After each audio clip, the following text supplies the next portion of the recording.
சுருக்கமாக அவங்கெல்லாம் உள்ள வரத்துக்கு முன்னாடி நீங்கள் சொல்லிடுங்க யார் யாரோட பி டீம். அண்ணே நீங்கள் தான் அதில் அத்தாரிட்டி.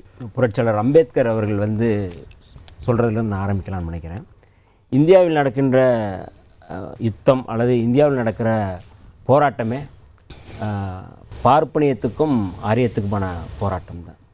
இந்த இந்து ராஷ்டிரத்தை ஆதரிக்கின்ற அணிகள் அல்லது பாஜகவை வெளிப்படையாக ஆதரிக்காமல் இந்த கோட்பாட்டை வேறு வேறு வடிவங்களில் ஆதரிக்கின்ற அணிகள் யார் அப்படிங்கிறத நம்ம பிள்ளைகளுக்கே தெரியும். திமுக அணி அப்படிங்கிறத இன்னைக்கு வீழ்த்துவதற்கு பல்வேறு ஒட்டுக்குழுக்களை வந்து நியமிச்சிருக்கிறாங்க. அந்த ஒட்டுக்குழுக்கள் யார் அப்படிங்கிறது எல்லாருக்குமே தெரியும். அதுதான் இன்னைக்கு பேசி தீர்க்க போகிறோம்.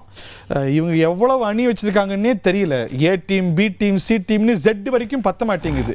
வெள்ளக்காரன் சொல்லி புதுசாக ஆல்பபெட் தான் கண்டுபிடிக்க சொல்லணும். எத்தனை டீம் வச்சிருக்கீங்க மொத்தமாக?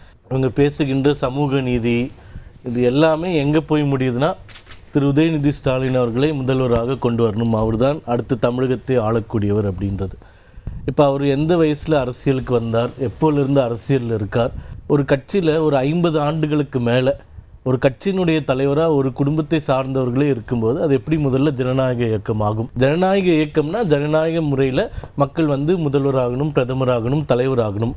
இதே பாரதிய ஜனதா கட்சி நீங்கள் 1000 குற்றச்சாட்டுகள் வைத்தாலும் ஒரு தலைவருக்கும் இன்னொரு தலைவருக்கும் எந்த சம்பந்தமே கிடையாது. இது வரைக்கும் 13 நான் கேட்ட கேள்விக்கும் அவங்க சொல்ற பதிலுக்கு ஏதாவது சம்பந்தம் இருக்கா? ஒரு வாக்கெடுப்பு நடத்துவோம். என் நிலைமை எவ்வளவு கஷ்டம் பாத்தியலா? இல்ல நான் என்ன கேட்கறாங்க ஏதோ பேசுறாங்க. இதுதாங்க தினமும் நடக்குது.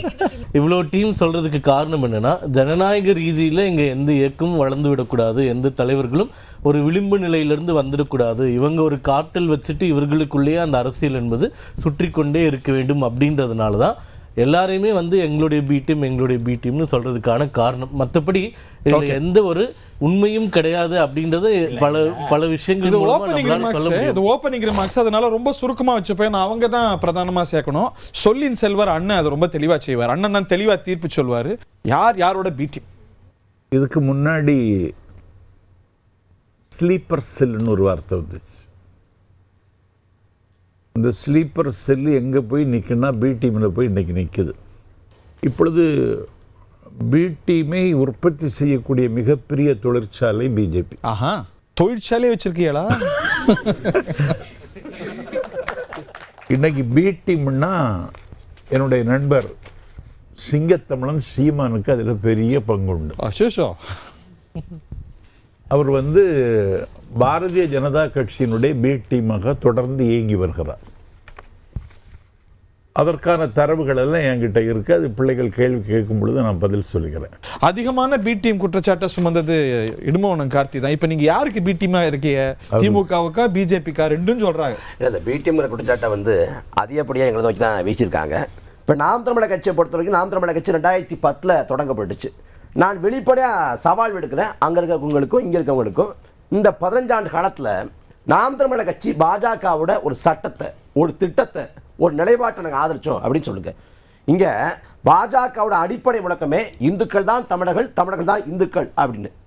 இந்திய பெருநிலத்திலேயே தமிழர்கள் இந்துக்கள் இல்லை என்று சொல்லக்கூடிய ஒரே கட்சி நாம் தமிழர் கட்சி. இன்னும் சொல்ல போனால் சிவன் இந்து அல்ல, முருகன் இந்து அல்ல, சிவன் முருகன் அப்பா பிள்ளை இல்லை என்று சொல்லக்கூடிய ஒரே கட்சி நாம் தமிழர் கட்சி. குடும்பத்தில் பிரச்சனை உருவாக்குறீங்கள, அது இதிகாச புராணம் தானே. அதே போல ராவண பாட்டனை பேசக்கூடிய ஒரே கட்சி நாம் தமிழர் கட்சி தான். ஆனா இவங்க வந்து திமுக பொறுத்த வரைக்கும் திமுக பாஜகவோட 5 ஆண்டு காலம் அதிகாரத்தில் அங்கம் வச்சிருக்காங்க. விசிகாவும் பாஜகவோட கூட்டணி இருந்திருக்குது. பாஜகவோட கூட்டணி வச்சு இவங்கெல்லாம் பகிர்ந்துக்கிட்டு பாஜக முழுமுதலாக இருக்கக்கூடிய எங்களை வந்து பாஜகவோட பி டீம் அப்படின்னு முத்திர குத்துறாங்க. நான் சொல்றேன், இந்தியாவிலே பாஜக வளர்ந்து காரணம் திமுக தான். என்னங்க சேம் டியூன்? நான் முடிச்சிடறேன். அதாவது இங்க வந்து நம்மோடு வாழ்ந்து கொண்டிருக்கிற பெரிய தலைவர் ஐயா நல்லக்கண்ணை அவன் தோக்கடிச்சு CV ராதாகிருஷ்ணன் மக்களவை உறுப்பினர் ஆக காரணம் வந்து இதே பாஜக. எந்த தேர்தலையும் வெல்லாத ஹெச்ராஜாவை 2001 சட்டமன்ற உறுப்பினராக்கி அழகு பார்த்தது இதே திமுக. 5 ஆண்டுகள் ஆட்சியை நிறைவு செய்ய முடியாமல் வாஜ்பாய் தடுமாறி கொண்டிருந்த வேளையில் ரைட் பர்சன் ராங் பார்ட்டின்னு சொல்லி பாஜகவுக்கு ஆதரவு கொடுத்து 5 ஆண்டு காலம் பாஜகவை அதிகாரத்தில் அமர்த்தினது இதே திமுக தான். இன்னும் சொல்லப்போனால் திமுகவோட மூத்த அமைச்சர் ரகுபதி சொல்றாரு, திராவிட மாடலுக்கு முன்னோடி ராமர் தான், ராமர் சமூக நீதி காவலர், எனக்கு வாய்ப்பு கிடைச்சா நான் அயோத்திக்கு போவேங்கிறார். அதான் திமுக நிலைப்பாடு. என்னங்க உங்க மேல காவி சாயம் பூசுற? அது திராவிட முன்னேற்ற கழகம் போய் பாரதிய ஜனதாவுக்கு பி டீம்னு சொன்னால் அதை புதுசாக அரசியல் பார்வைக்காக வரக்கூடிய இளைய தலைமுறை கூட அதை ஏற்றுக்க மாட்டாங்க. யார் பி டீம்ன்றது இங்கே உட்காந்துருக்க யாரும் நாங்கள் சொல்கிறதெல்லாம் அது அரசியல் குற்றச்சாட்டு தான். யார் பி டீம்னு யார் முடிவு பண்ண போகிறாங்கன்னா எதிர்க்கக்கூடிய மக்கள் தான். பாரதிய ஜனதா எப்போ வந்து மத்தியில் வந்து கோலோச்சி ஆட்சிக்கு வந்ததோ அப்போது தான் இந்தியா முழுவதும் இத்தகைய ஒரு பேச்சு ஏற்பட்டிருக்கு. அவங்களுடைய சித்தாந்தத்தை கொண்டு போய் திணிச்சு அல்லது விதைச்சி அதிலிருந்து பயிரிடப்பட முடியாத ஒரு தோற்று போன ஒரு கட்சி தமிழ்நாட்டில் பாரதிய ஜனதா கட்சி. அப்போ என்ன பண்ணணும்? அப்போது எனக்கு வந்து என்னால் வந்து இங்கே நான் நேரடியாக வந்தால் நான் இங்கே வந்து ஜெயிக்க முடியல. அப்போது ஒரு முகமுடி வேணும். அப்போ முகமுடி யார் வேணும்போது அங்கிருந்தே தான் எடுக்கணும். ஒரு மரத்தை வெட்டுறதுக்கு கோடாலிக்கான காம்பை செய்கிறதுக்கு மரத்துலேருந்து தான் எடுக்கணும். அப்படின்ற ஒரு யுத்தியை பயன்படுத்தி தான் இன்றைக்கி பாரதிய ஜனதா வந்து இன்றைக்கி தமிழ்நாட்டில் அரசியல் செஞ்சிட்ருக்கு. அவங்களுடைய டார்கெட்டை அச்சீவ் பண்ணுறதுக்கு இன்னும் சில நிறைய மவுத் பீசஸ் வேணும், நிறைய வார்த்தைகள் வரணும், குரல்கள் வரணும். அப்படின்ன போது தான் அதில் வந்து திரு சீமான் அவர்களை வந்து தேர்வு செய்யப்பட்டு நான் கேட்குறேன், தம்பி இவ்வளோ தூரம் பேசினார், இன்றைக்கி வந்து இந்து மக்களை பற்றி யார் இந்துனா யாருன்னு திராவிட மேடை தான் முதல்ல தமிழ்நாட்டுக்கு சொல்லி கொடுத்தது. திராவிட மேடைகள் தான் வந்து ராமாயணத்துக்கு கீமாயணம் போட்டுது. முதல்ல வந்து இந்துனா யார், நாமெல்லாம் வந்து இந்துன்றதை அவங்க மறுக்கிறாங்க அப்படிங்கிற இந்த சித்தாந்தத்தை புரிய வச்சு திராவிட மேடைகள் தான். இந்தியாவினுடைய பன்முகத்தன்மையை சிதைக்கக்கூடிய பாஜகவுக்கு யாரெல்லாம் துணை போகிறாங்களோ அவங்கள பி டீம் குற்றச்சாட்டு யாருக்கெல்லாம் புரியுது? நான்லாம் வருஷ கணக்காக கேட்டுட்ருக்கேன், எனக்கு இன்னும் கூட முழுசாக விளங்கலை. உங்களுக்கு யாருக்காவது விளங்குதா? எவ்வளோ பேருக்கு விளங்குது? ஓரளவுக்கு விளங்குது. எனக்கும் அப்படிதான். ஆனால் தொடர்ந்து சொல்லிட்டே இருக்கிறாங்க. யார் அதிகமான பி டீம் வச்சிருக்கிறாங்கன்னு நினைக்கிறீங்க? இந்த ஒவ்வொரு கட்சி பேராக சொல்கிறேன், நீங்கள் சொல்லுங்கள். திமுக அதிகமான பி டீம் வச்சிருக்கா? 2 ஓட்டு. பாஜக அதிகமான பி டீம் வச்சிருக்கா? ஏகப்பட்ட ஓட்டு. என்ன சூர்யா இது? எனக்கு ரொம்ப மகிழ்ச்சி. என்ன இந்த தலைமுறை பி டீம் யார் அதிகமாக வச்சிருக்கான்னு சொன்னால அப்படி நிறைய மண்டையை கழுவி வச்சிருக்கீங்களோ? எல்லோருமே பாஜகவை நோக்கி சொன்னார்கள். ஆகவே பாஜக மக்களிடமிருந்து மட்டுமல்ல, இளைய தலைமுறையிடமிருந்து அந்நியப்பட்டு நிற்கிறது. அதனால பாஜக தேர்தலில் நிற்காமல் இருப்பது நல்லது. அவர் வேலை செய்யல, வேலையெல்லாம் பார்த்துட்டு இருக்கிறாரு. நான் பார்த்துக்கிறேன். இல்ல இப்போ கார்த்தி சொன்ன மாதிரி பி டீம்னு பொதுவா சொல்றதுக்கு பதில் ஏதாச்சும் ஒரு சம்பவங்களோ இல்ல விஷயங்களோ குறிப்பிட்டு சொல்றது வேற. சரி, பிஜேபி நீங்க எல்லாம் ஒண்ணா சேர்ந்து ஒரு தீர்ப்பு கொடுத்துட்டீங்க. பிஜேபியோடைய பி டீம் யார்? எல்லாமே பி டீம் மாதிரி வச்சிருக்காங்க. அவங்களுக்கு பி டீம் மட்டும் இல்ல, சி டீம் இருக்கு, டி டீம் இருக்கு, இ இருக்கு. இன்னும் நான் ஒரு டவுட் கேக்குறேன். அவ்வளவு சோர்சஸ் வச்சிருக்காங்க அவங்க. வெச்சிட்டு என்ன பண்றாங்க? அதனால தான் மாநிலத்தை 10 வருஷமா ஆண்டிட்டு இருக்காங்க. ஆடுறாங்க. எந்த மாநிலத்தை? எல்லா மாநிலத்தை, தமிழகத்தை தவிர எல்லாத்தையும் ஆட்டி பிடிச்சிட்டு இருக்காங்க. நான் என்ன கேக்குறேன், அவங்களுக்கு தான் ஏகப்பட்ட டீம் இருக்கே, இங்க ஒண்ணும் பண்ண முடியலையே. தமிழகத்தை தவிரன்னு சொல்லக்கூடாது. கேரளா அதில் இருக்கு, தெலுங்கானா இருக்கு, ஆந்திரா இருக்கு, இப்போ கர்நாடகாவும் இருக்கு. அங்க பிஜேபி வந்து கூட்டணி, அது வந்து சந்திரபாபு நாயுடுக்கு தொங்கு சதை. இவங்களுக்கு இது பண்ணதுனால இவங்க பி டீம் அப்படின்னு காரணம் யாராச்சும் சொல்ல முடிஞ்சதுன்னா அதுக்கு சொல்லுங்க, கேட்போம். சார், ஒரே இன்சிடென்ட்ல 2 பெர்செப்ஷன் எடுத்தா இந்த பக்கம் தாவேகாக்கு பி டீம் மாதிரி இருக்கு, இந்த பக்கம் டிஎம்கேக்கு பி டீம் மாதிரி இருக்கு. அப்பா, எந்த இன்சிடென்ட்? ஏன்னா தாவேகா கரூர் ஸ்டாம்பேட் நடந்தப்ப திடீர்னு அண்ணாமலை அவர்கள் வந்து விஜய்க்கு சப்போர்ட் பண்ணி பேசினாரு.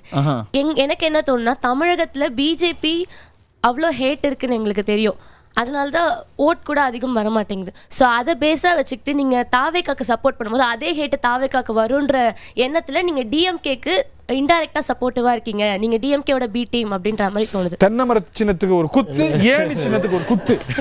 அதாவது அந்த அனுமதி கொடுத்ததுலேருந்து பல விஷயங்களில் முறைகேடு இருந்ததுனால தான் இப்போ சிபிஐ விசாரணைக்கே போயிருக்கு.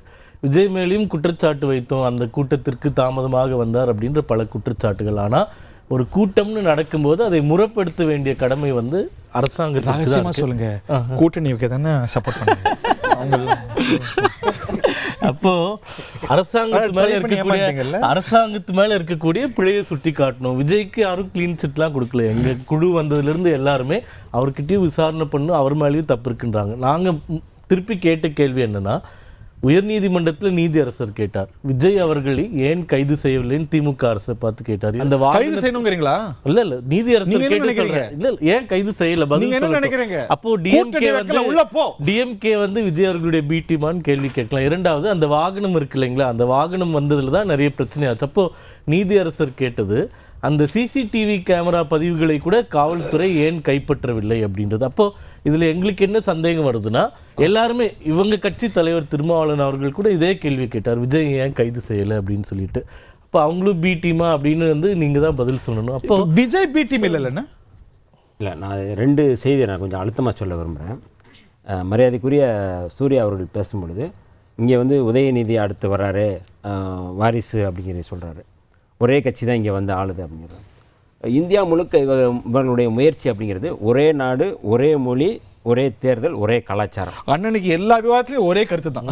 அதை ஏன்னா இது இல்லை, இது ரொம்ப முக்கியமாக நான் பார்க்குறேன் நான். ஏன்னா அவங்க வந்து ஒரே சுடுகாடு ஒரே சுடுகாடு சொல்ல மாட்டாங்க.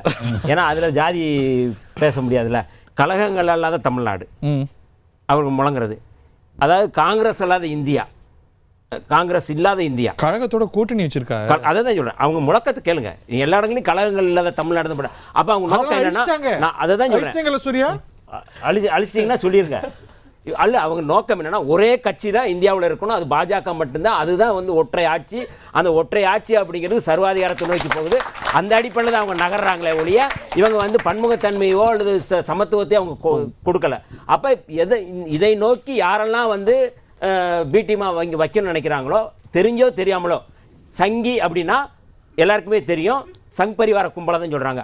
ஆனால் சங்கிய சக நண்பன் ஒருத்தர் சொல்கிறாரு அப்படின்னா அவர் பிடிமா இல்லையா நீங்கள் சொல்லுங்க. சீமான் தான் சொன்னார், சங்கிங்கிற சக நண்பன் சொன்னார்.